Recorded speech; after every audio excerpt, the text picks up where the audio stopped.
kita lanjut pada kajian yang ada di dalam ilmu fonologi. Yang mana di sini saya akan membahas tentang suprasegmental, fonemik suprasegmental. Ada beberapa perbedaan antara para ulama tentang unsur suprasegmental yang ada di bahasa Arab.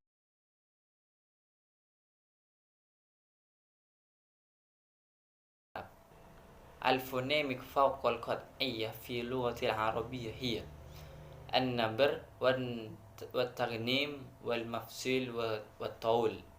Fonem suprasegmental dalam bahasa Arab adalah tekanan, intonasi, jeda, dan kualitas bunyi. Sedangkan Kamal Ibrahim Badri mengatakan al-phonemic fawqal qat'iyyah fi lughatil arabiyyah an-nabr wal wafaqah wal waqafah wat tabaqah wat tabaqatul sauti wan namtun taghnim. Fonem suprasegmental dalam bahasa Arab adalah tekanan, jeda, titik nada, dan intonasi. Jika kedua definisi tersebut digabungkan, yang termasuk fonem suprasegmental dalam bahasa Arab adalah tekanan, intonasi, jeda, durasi bunyi, dan titik nada. Tekanan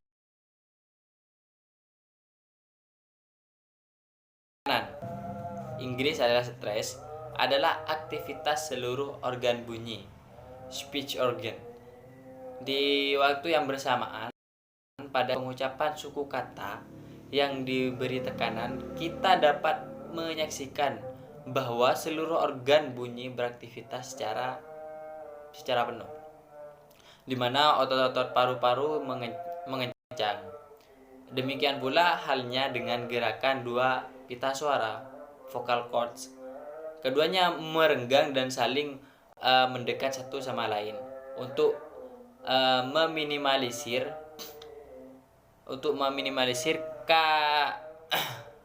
kadar udara yang keluar, sehingga frekuensi getaran pun bertambah. Efek bunyinya yang dihasilkan menjadi kuat dan jelas.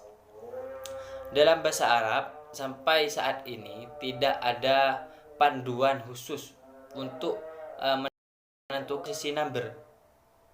Namun demikian, para linguistik Arab modern telah banyak memberikan gambaran umum mengenai hal ini. Nasution menyimpulkan letak tekanan dalam bahasa Arab ada dari literatur fonetik bahasa Arab yang banyak beredar sebagai berikut. 1. Tekanan pada suku pertama terjadi apabila tiga suku kata pendek Assalamualaikum warahmatullahi wabarakatuh. Saya Fatur Rahman. Di sini saya dari BSA 2, Bahasa Sastra 2. Sini saya akan menjelaskan tentang apa sih itu fonologi. Secara etimologi, kata fonologi berasal dari gabungan kata fon dan logis. Yang mana kata fon berarti bunyi, logi itu ilmu. Jadi fonologi adalah sebuah ilmu tentang bunyi. Fonologi latihan linguistik yang mempelajari, membahas, membicarakan, menganalisis bunyi-bunyi bahasa yang diproduksi oleh alat-alat ucap manusia. Fonologi tersendiri mempunyai dua tatanan. Yang pertama itu fonetik, yang kedua fonemik. Apa itu fonetik? Yaitu ilmu bahasa yang membahas tentang bunyi-bunyi ujaran yang dipakai dalam tutur dan bagaimana bunyi itu dihasilkan oleh alat ucap manusia. Yang mana fonetik itu ada 4 macam. Pertama ada fonetik artikulatoris, Fonetik artikulatoris ini disebut juga fonetik organis atau fonetik fisiologis yang mempelajari sebagai mekanisme alat-alat bicara manusia bekerja dalam menghasilkan bunyi bahasa serta bagaimana bunyi-bunyi itu diklarisikan gitu. Yang kedua itu fonetik akustik. Fonetik akustik ini mempelajari bunyi bahasa sebagai peristiwa fisik atau fenomena alam. Auditoris, mana ini mempelajari bagaimana bunyi-bunyi bahasa itu diterima oleh telinga. Yang kedua itu ada fonemik. Apa itu fonemik? Fonemik adalah ilmu bahasa yang membahas bunyi-bunyi bahasa yang berfungsi sebagai yakni tekanan itu mempunyai 4 macam. Yang pertama, tekanan pada suku kata pertama. Terjadi apabila 3 suku kata pendek terbuka terdapat berturut-turut dalam satu kata, seperti zahmah, atau apabila suatu kata mempunyai lebih dari 3 suku kata, di mana 3 suku kata pendek terbuka, seperti rokobah. Yang kedua, tekanan pada suku kata terakhir.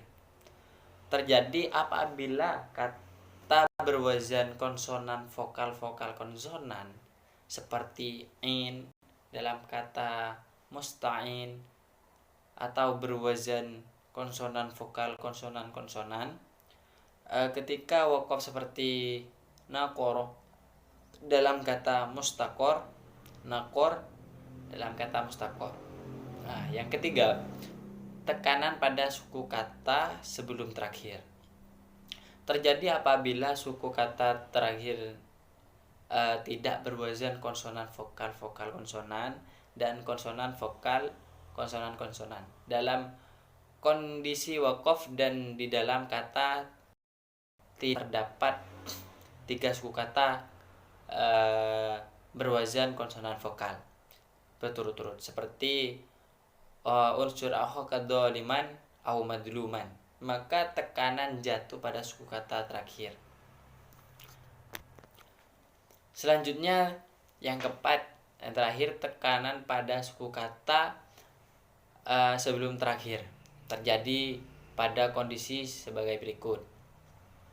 Apabila 2 suku kata sebelum akhir berwazan konsonan vokal seperti azdahara, maka tekanan jatuh pada da.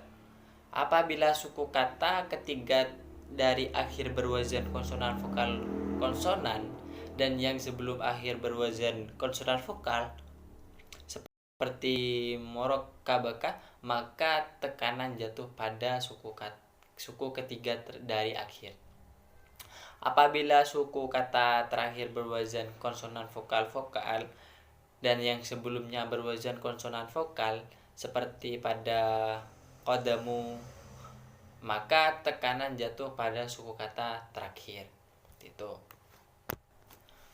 Lanjut kita tentang pembahasan antangim, intonasi.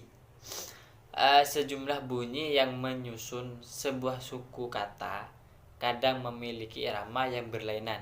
Demikian pula dengan halnya dengan bunyi-bunyi yang menyusun kata. Terdapat beberapa bahasa yang sangat bertumpu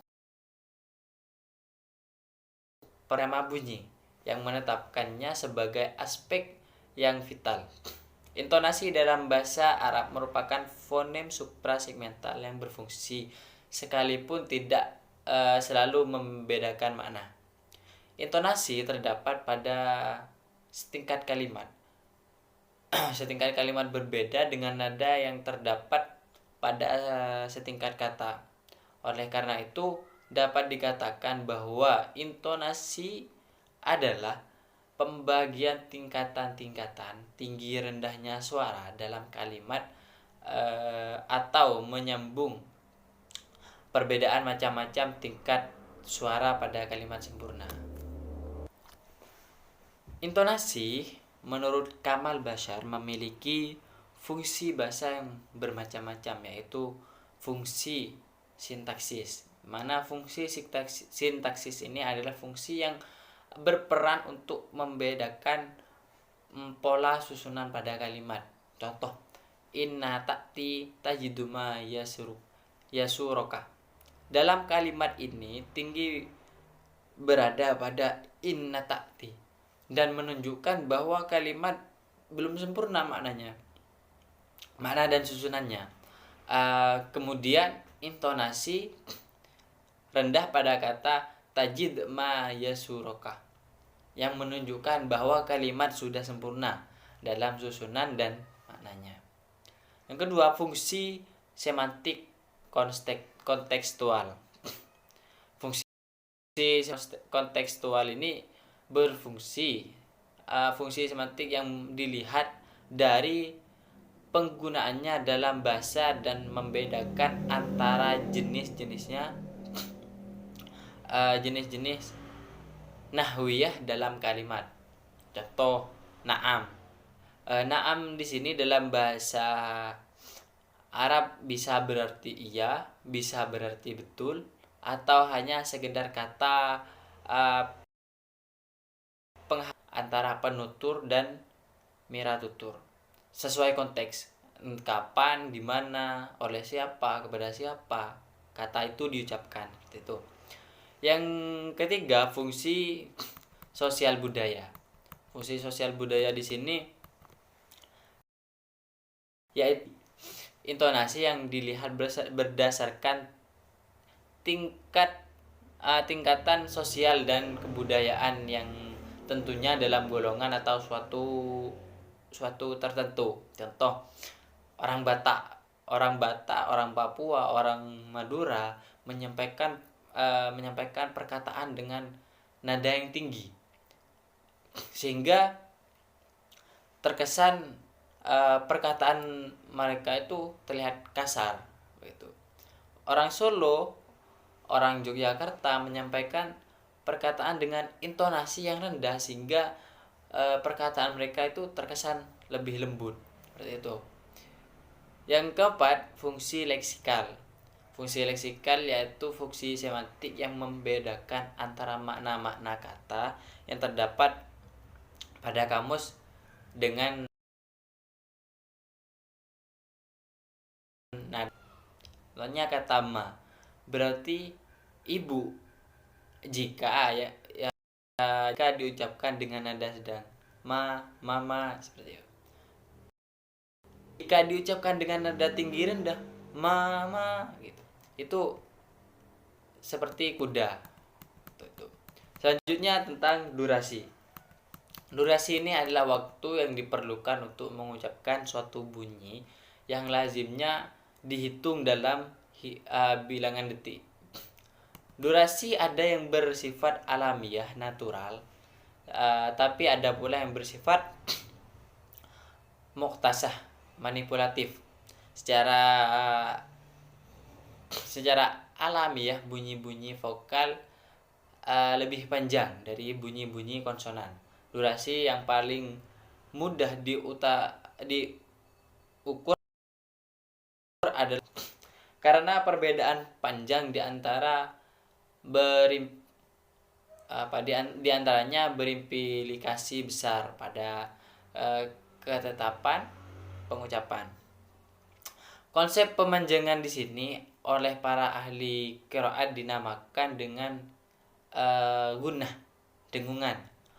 Karena gunnah tidak lain merupakan pemanjangan dari huruf mim dan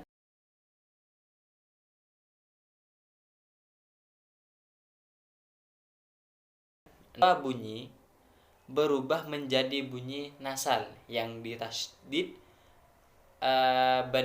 Bandingkan contoh berikut. Nun dalam kuntum lebih panjang daripada nun dalam lafaz anwahu kuntum, gitu. Dan mim dalam lafaz ya tasim billah lebih panjang daripada mim pada wahum yukinun. Gitu. Ya bertasdid yang berasal dari nun plus iya seperti dalam contoh mayyamal, satu kali lipat lebih panjang dari lam bertasdid dalam fa'illam gitu. Yang terakhir, ayat selanjutnya jeda. Jeda adalah tempat berhenti sejenak di antara kata-kata atau suku kata dalam suatu proses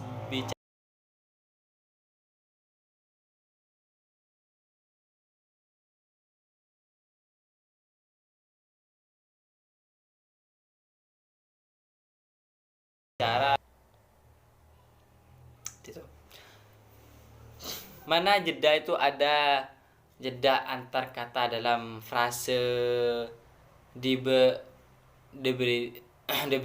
diberi tanda dan berupa garis miring tunggal. Contoh kata talibu al-jadid. Jika diucapkan tanpa jeda berarti buku. Tetapi jika diucapkan kitabun talib al-jadid, buku siswa yang baru. Artinya yang baru bukunya. Seperti itu. B. Jeda frase dalam klausa diberi tanda berupa garis miring 2. Contoh atraqatul bab hatta kulla mutinni. Itu. Yang kalimat tersebut dapat diucapkan dengan jeda sebelum kata kalla atau setelahnya. Jika diucapkan dengan jeda sebelum kata kalla, maka kalimatnya menjadi taraqatul bab hatta kalamtani, dan artinya aku mengetuk pintu sampai dia memanggilku. Tetapi jika diucapkan setelah kalla, taraqatul bab hatta kalamatani, maka artinya aku mengetuk pintu sampai lelah tanganku. Yang ketiga, jeda antar kalimat dalam wacana diberi tanda berupa garis silang pada ganda. Para linguis Arab, terutama ulama klasik, kurang memberi perhatian terhadap masalah jeda ini. Walaupun dalam bahasa Arab banyak terdapat tindak kasih yang menunjukkan jeda berfungsi sebagai fonem yang dapat membedakan arti kalimat. Contoh pada selawat ya Nabi salam alaika itu